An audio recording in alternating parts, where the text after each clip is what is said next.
Perkenalkan, nama saya Irwan Ilham Abdullah, Prodi S1 Perawatan. Keseimbangan asam basa. Pengertian asam basa. Yang pertama, asam terdiri dari 3 bagian pengertian dari asam. Yang pertama, asam didefinisikan sebagai zat yang dapat memberikan ion positif ke zat yang lain atau disebut sebagai donor. Kedua, asam kuat adalah asam yang berdisosiasi dengan cepat dan terutama. Dan ketiga, melepaskan sejumlah besar ion H positif dalam larutan. Contoh adalah HCl. Asam lemah mempunyai lebih sedikit kecenderungan untuk mendisosiasikan ion-ionnya, dan oleh karena itu kurang kuat melepaskan H positif. Contohnya adalah H2CO3. Sedangkan basa terdiri dari 3 macam bagian. Yang pertama, basa adalah ion atau molekul yang menerima ion H positif. Kedua, basa kuat adalah basa yang bereaksi secara cepat dan kuat dengan H positif. Contoh yang khas adalah OH negatif yang bereaksi dengan H positif untuk membentuk udara H2O. Yang ketiga, basa lemah yang khas adalah H2HCO3 karena HCO3 berkaitan dengan H positif secara jauh lebih lemah terhadap OH. Terima kasih. Kenalkan, nama saya Ajuana. Saya dari Prodi S1 Keperawatan. NIP saya 203302040049. Saya akan menjelaskan tentang keseimbangan asam dan basa. Asam basa. 1. Keseimbangan asam basa adalah saat konsentrasi ion hidrogen H+ yang diproduksi seantaran dengan konsentrasi ion hidrogen H+ yang dikeluarkan oleh sel. 2. Keseimbangan asam basa adalah ion hidrogen. 3. Derajat keasaman pH darah manusia normalnya berkisar antara 7,75 hingga 7,45. Tubuh manusia mampu bertahan keseimbangan asam dan basa agar proses metabolisme dalam fungsi organ dapat berjalan optimal. 4. Keseimbangan asam basa dalam tubuh diatur oleh 2 sistem organ, yakni paru dan ginjal. Paru dalam pelepasan ekstraksi CO2, ginjal berperan dalam melepas asam. Pengaturan keseimbangan asam dan basa. Konsentrasi ion hidrogen dan pH cairan tubuh normal, serta perubahan yang terjadi pada osidosis dan alkalosis. Kenalkan, nama saya Erna Lili Sofiantika, Prodi S1 Keperawatan dengan NIM 2033040043. Gejala dan gangguan keseimbangan asam dan basa terdiri dari 4. Yang pertama, asidosis respiratory. Asidosis respiratory dapat terjadi secara tiba-tiba atau dalam jangka panjang. Masalahnya, penderita penyakit kronis tidak menimbulkan gejala apapun, namun pada beberapa kasus penderita mengalami gangguan ingatan, gangguan tidur, dan perubahan kepribadian. Sedangkan pada kondisi secara tiba-tiba, gejala awalnya adalah sakit kepala, cemas, gelisah, bingung, dan penglihatan kabur. Bila gejala ini tidak harus ditangani, dapat juga memunculkan gejala-gejala lain seperti lemas, penurunan kesadaran hingga koma. Kedua, asidosis metabolik. Gejala asidosis metabolik cukup beragam. Beberapa penderita kondisi ini umumnya memiliki tanda ketoasidosis diabetik, memiliki tanda yang terjadi pada pasien diabetes. Gejala lain dari asidosis metabolik ini meliputi pusing, sakit kepala, nafsu makan menurun, mengantuk, mudah lelah, nafas cepat dan dalam, dan detak jantung meningkat. Ketiga, alkalosis respiratorik. Gejala lain yang dapat terjadi akibat rendahnya kadar karbon dioksida dalam darah antara lain pusing, kembung, mulut kering, kram otot di tangan dan di kaki, kesemutan, nyeri dada, sesak nafas, gangguan irama jantung. Yang terakhir yaitu keempat, alkalosis metabolik. Penderita alkalosis metabolik umumnya mengalami hipoventilasi, yaitu kondisi ketika penderita bernafas terlalu dalam atau terlalu dangkal. Kondisi ini menyebabkan kadar oksigen dalam darah terlalu sedikit. Sebaliknya, kadar karbon dioksida dalam tubuh meningkat. Gejala lain pada penderita alkalosis metabolik meliputi kulit atau kuku membiru, sesak nafas, kram, dan kejang otot, serta mudah mengalami marah. Perkenalkan, nama saya Vika Evendrawati Gule dari Prodi S1 Keperawatan, NIM 203302040018. Pengobatan gangguan keseimbangan asam basa. Pertama, asidosis respiratorik. Salah satu metode pengobatan pada asidosis respiratorik adalah dengan obat-obatan yang meliputi 1. Antibiotik untuk menangani infeksi, 2. Bronkodilator untuk melebarkan saluran pernapasan, 3. Diuretik untuk mengurangi kelebihan cairan di jantung dan paru-paru, 4. Kortikosteroid guna mengurangi peradangan. Kedua, asidosis metabolik. Pengobatan asidosis metabolik tergantung pada penyebab yang mendasarinya. Di antaranya 1. Infus natrium bikarbonat pada asidosis hiperkloremik, 2. Suntik insulin pada penderita asidosis diabetik.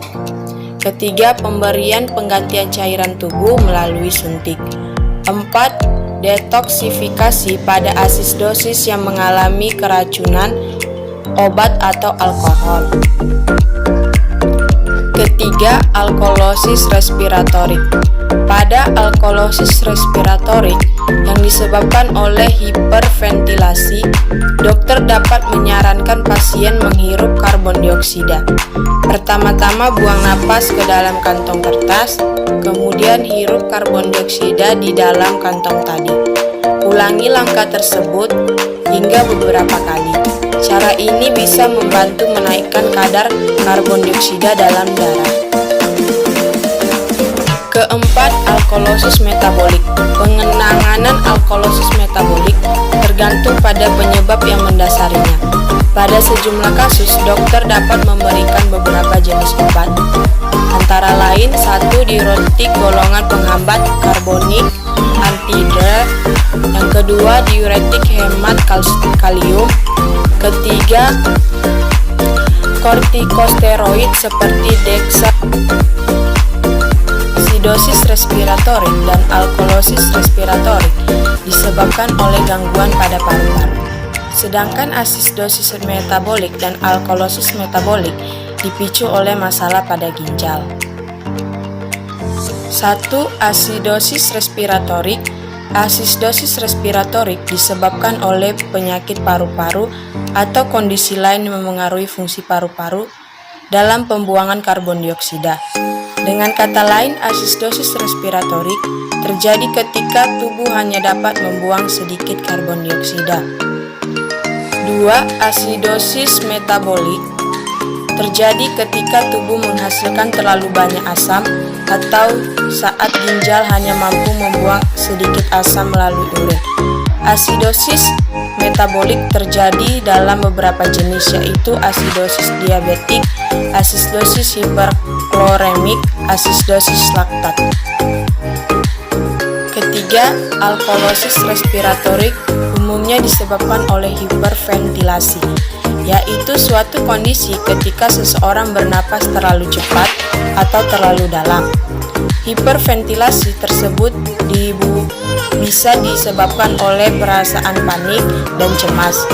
Kondisi lain yang dapat memicu alkalosis respiratorik adalah demam tinggi, berada di dalam daratan tinggi, penyakit paru, penyakit liver, kekurangan oksigen, dan keracunan salisilat. Keempat adalah alkalosis metabolik. Alkalosis metabolik terjadi bila tubuh seseorang kekurangan asam atau berlebihan basa. Beberapa hal yang dapat memicu kondisi tersebut adalah muntah berkepanjangan, sehingga menyebabkan tubuh kekurangan elektrolit, penggunaan obat diuretik yang berlebihan, penyakit kelenjar adrenal, penggunaan obat pencahar atau obat MAC antasida. Gangguan keseimbangan asam basa adalah kondisi ketika kadar asam dan basa di dalam darah tidak seimbang. Kondisi ini dapat mengganggu kerja sebagai organ. Kadar asam basa atau pH di dalam darah diukur menggunakan skala pH dari 1 sampai 14. Kadar pH di dalam darah normal berkisar antara 7,35 sampai 7,45. Darah seseorang dinilai terlalu asam bila pH-nya kurang dari 7,35. Kondisi ini dinamakan asidosis. Sedangkan darah nilainya pH-nya lebih besar dari 7,45 dikategorikan terlalu basa atau disebut dengan alkalosis. Diagnosis gangguan keseimbangan asam basa. 1. Analisis gas darah. Pemeriksaan ini dilakukan dengan mengambil stempel darah pasien melalui pembuluh darah arteri di pergelangan tangan, lengan, bahkan selangkangan. Analisis gas darah ini mengukur sejumlah unsur yang mempengaruhi keseimbangan asam basa, meliputi 1. pH darah, 2. bikarbonat, 3. saturasi oksigen, 4. tekanan parsial oksigen, 5. tekanan parsial karbon dioksida. Kedua, tes darah metabolik. Tes darah ini untuk melihat kelainan metabolik. Dilakukan dengan mengambil sampel darah pasien melalui pembuluh darah vena di tangan atau di lengan. Selain digunakan untuk mengukur kadar pH dalam darah, tes ini juga mengukur sejumlah unsur kimia di dalam darah, seperti gula darah, protein, kalsium, dan elektrolit. Pemeriksaan paru-paru. Pada pasien yang diduga mengalami asidosis respiratorik, dokter akan menjalankan rentgen dada untuk melihat kondisi paru-parunya. Selain rentgen dada, dokter akan menjalankan tes fungsi paru seperti spirometri dan plethysmography. Apa itu spirometri? Spirometri adalah pemeriksaan untuk mengukur jumlah udara yang dihirup dan dikeluarkan. Sedangkan plethysmography bertujuan untuk mengukur volume udara di dalam paru-paru. Selain melalui pemeriksaan sampel darah, gangguan keseimbangan asam basa dapat didiagnosis melalui tes urin atau urinalisasi. Melalui urinalisis dapat menjadi tanda perubahan asam basa. Perkenalkan, nama saya Alfisari Hasti dari Prodi S1 Keperawatan. Di sini saya akan menjelaskan tentang komplikasi gangguan keseimbangan asam basa. Asidosis yang tidak ditangani dapat memicu sejumlah komplikasi gangguan keseimbangan asam basa. Di antaranya adalah batu ginjal, gagal ginjal, terhambatnya proses tumbuh kembang, kegagalan sistem pernapasan, dan yang terakhir yaitu syok. Seperti halnya asidosis, alkalosis yang tidak ditangani juga dapat menimbulkan sejumlah komplikasi gangguan keseimbangan asam basa, yaitu seperti gangguan irama jantung atau aritmia, gangguan elektrolit terutama hipokalemia, Dan yang terakhir yaitu obat. Perkenalkan, nama saya Linus Mangkiawa, Prodi S1 Keperawatan. Di sini saya menjelaskan tentang pencegahan gangguan keseimbangan asam dan basa. Gangguan keseimbangan asam dan basa adalah suatu kondisi ketika kadar asam dan basa dalam darah tidak seimbang. Dan kondisi ini juga mengakibatkan atau dapat mengganggu kerja dalam berbagai organ. Maka dengan hal demikian, tindakan yang dapat kita lakukan untuk mencegah terjadinya gangguan keseimbangan asam dan basa tersebut yaitu 1. Menjaga berat badan supaya tidak obesitas. 2. Menghentikan kebiasaan merokok jika seorang perokok. 3. Menggunakan obat-obatan sedatif berdasarkan aturan atau instruksi dokter. Dan hindari menggabungkan penggunaan obat-obatan sedatif dengan alkohol. 4. Berhenti mengonsumsi makanan atau minuman beralkohol agar penumpukan asam laktat tidak terjadi. Demikian penjelasan dari saya. Saya ucapkan terima kasih.